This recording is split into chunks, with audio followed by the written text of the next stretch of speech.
수요일 새벽에 도피성과 부지 중에 오살한 자에 대해서 함께 살펴보았는데, 이 부지 중에 오살을 하면 피해를 당한 사람이 있습니다.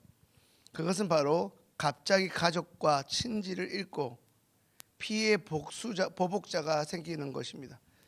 성도님, 죄가 무서운 것이 한순간에 사람을 분노하게 하고 복수하게 합니다. 실제로 미국에서 일어난 일입니다. 한 살인범이 재판장에서 사형 선고를 받았습니다. 그의 형은 유명 인사로 나라에 많은 공을 세운 사람이었습니다. 형은 자신의 동생이 이제 사형을 받게 될 생각을 하자 가슴이 아파 견딜 수가 없었습니다. 그래서 모든 체면을 집어던지고 대통령을 찾아가 눈물로 탄원했고, 앞으로 자신의 동생의 모든 행동에 책임을 지기로 하고 결국 사면장을 대통령으로부터 받았습니다. 대통령으로부터 사면장을 받아낸 형이 이제 사형수 동생을 찾아가 물었습니다. 내가 지금 사형을 받게 되었는데 만일 이 어려운 상황에서 내가 풀려난다면 이제 너는 어떤 사람이 되어서 무엇을 하고 싶으냐, 앞으로 어떻게 살 것이냐 물었습니다. 이 말을 듣는 동생이 살기등등한 목소리로 대답했습니다. 나한테 사형을 판결한 판사를 잡아 죽이고 나에게 불리한 증언을 한 모든 증인들을 죽여버릴 거야. 이 말을 들은 형이 어떻게 대통령께 받은 그 사면장을 동생에게 줄 수 있겠습니까? 동생의 행동에 본인이 책임을 져야 되는데 말입니다. 사면장을 가지고 갔지만 너무나 가슴이 아팠지만 형은 동생을 만나고 이제 감옥을 나오면서 자신의 손으로 그 사면장을 찢어버렸습니다.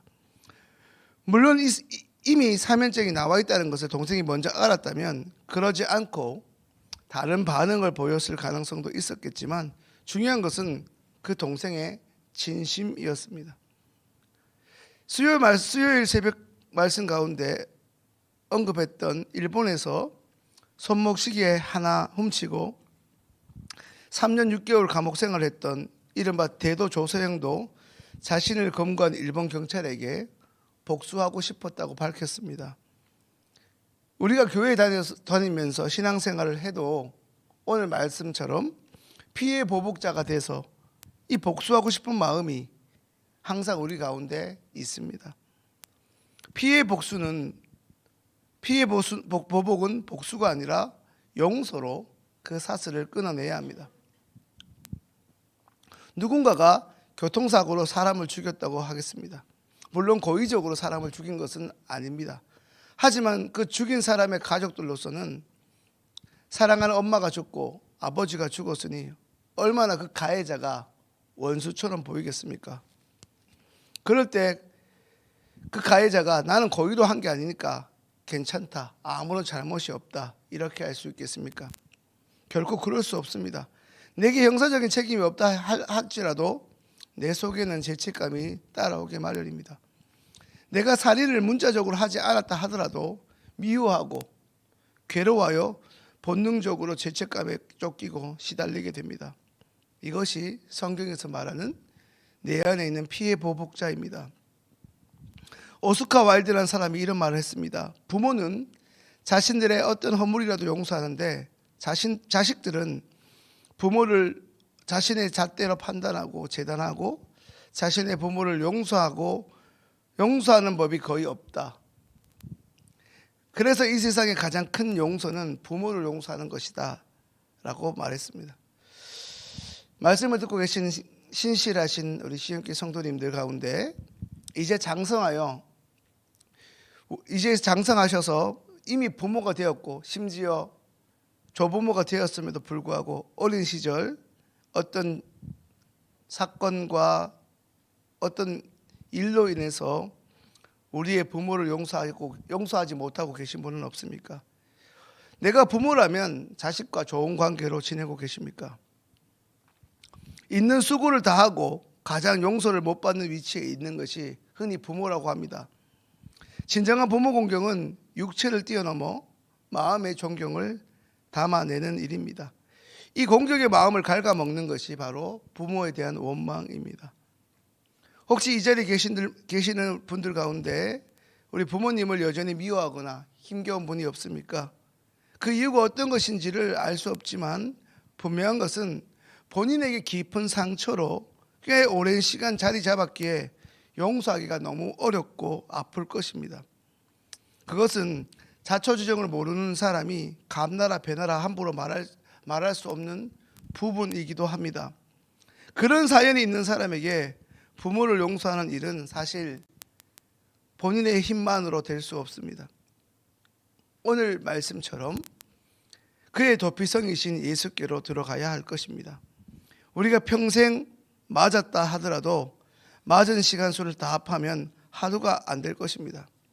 어찌 보면 그 부모 때문에 우리는 인고의 시간을 보내기도 하고 증오의 시간을 보내기도 하고 그로 인해 온 가족이 주님 앞에 엎드리게 되므로 성숙해지고 거룩의 훈련을 받았는지도 모릅니다. 오늘도 어김없이 새벽에 말씀을 듣고 계신 존귀한 성도님들, 세상적으로 결코 용서할 수 없는 부모이지만 우리는 이런 사람을 도피성으로 도망하게 해야 합니다. 그 때문에 우리에게 하나님께서 기업을 주신 것이고 교회와 우리가 이 땅에 존재하기 때문입니다. 이 사실을 인정하지 못하면 교회를 다니고 신앙생활을 반복적으로 하고 있다 하더라도 여전히 집안에서는 재산 싸움과 사람들끼리 만나면 너는 어느 학교 나왔니? 이러한 학벌 싸움, 여러 가지 기싸움으로 형제들 간에 원수로 지낼 수밖에 없습니다. 성도님들 기억하셔야 합니다. 인간의 혈기가 순간적이고 어떻게 해서든 내가 어떤 사람이고 내 존재를 끝까지 인정받으려는 이 무모한 시도와 그거 관련된 최후의 행동이 바로 이 살인이라는 것입니다. 그래서 가장 가깝다고 말하는 부부간에도 한쪽에서는 끊임없이 불화의 동기를 제공하고 한쪽에서는 계속해서 부지 중에 오사라는 죄를 범하는 것입니다. 또한 말씀드린 것처럼 칼로 살인을 하지 않았을 뿐이지 형제를 미워하는 것 때문에 끊임없이 우리는 스트레스를 받고 있습니다. 집에서도 학교에서도 회사에서도 심지어 이 교회 안에서도 우리는 인정받기 위해서 끊임없이 미워하고 살인합니다. 성도님들 왜 그렇습니까? 나의 잘남이 내가 속해 있는 곳에서 반드시 인정받아야 직성이 풀리고 그것이 또한 내가 살아남는 비결이라고 크게 오해하고 착각하고 있기 때문입니다. 오늘 이 말씀을 준비하면서 꽤나 오래전에 읽었던 MBC 기자와 앵커 출신으로 목사가 된 조정민 목사님의 책 가운데 아래와 같은 구절이 선명하게 떠올랐습니다. 이 땅에 존재하는 모든 악순환은 누군가 대신 손해보는 사람이 나타나야 비로소 끝이 납니다. 성도님들, 모든 악순환은 누군가 대신 손해보는 사람이 나타날 때만 끝이 납니다. 화평의 왕으로 오신 예수 그리스도가 이 땅에 오셨을 때 모든 미움들, 모든 전쟁이 우리가 재림절에 부르는 그 모든 소동이 잔잔해졌다 말씀하지 않습니까? 성도님들 누가 손해보아야 하겠습니까? 아무도 손해보려 하지 않고 모두가 피해자라고 말하는 이때 누가 손해보아야 하겠습니까? 예수 안 믿는 사람이 손해보겠습니까? 아니면 일률이라는 물리적인 시간에 교회라는 물리적인 공간에 잠시 왔다 갔다 하지만 영혼 없이 예배당 문턱을 드나드는 형제가 손해보겠습니까? 아니면 이처럼 새벽기도 나온다고 누가 칭찬해 주는 것도 그렇다고 수당을 더 주는 것도 아님에도 매일 하루에 첫 시간을 드리는 성도님들이 손해보셔야 하겠습니까? 누가 손해를 보아야 끝이 나겠습니까? 그렇습니다. 바로 우리 가족과 관련된, 아니 더 나아가 우리와 관련된 모든 악순환의 고리를 끊을 수 있습니다. 끊을 수 있게 해달라고 우리는 성령께 도움을 요청해야 할 것입니다. 그것을 끊을 책임이 어쩌면 우리에게 사명으로 주어져 있는 것입니다. 말씀을 정리합니다.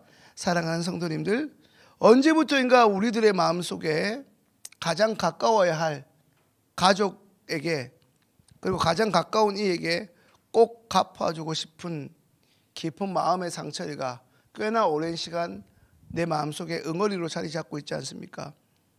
그 사람이 모르고 던진 말인 줄 알면서도 괜히 곱씹고 또 곱씹어 가면서까지 어떻게 복수할까 전전긍긍 속을 끓이고 있지 않습니까? 나도 남도 용서하지 못해 스스로를 죽이고 있는 부지 중의 오살의 죄를 여전히 반복하고 있지 않습니까? 이제 끊어내야 합니다. 누가 끊을 수 있습니까? 누군가가 손해보아야 한다면 누가 그 손해를 감당해야 하겠습니까? 이제 오늘 그 문제를 꽤나 오랫동안 우리를 괴롭게 했던 그 문제를 주님 앞에 자백하고 토설하여 이제 그 문제와 그 상처와 그로 인한 미움과 원한으로부터 예수 그리스도로 인한 자유함을 경험하게 되시는 시온교회 모든 성도님들 되시기를 예수 그리스도 이름으로 축원합니다. 기도드리겠습니다.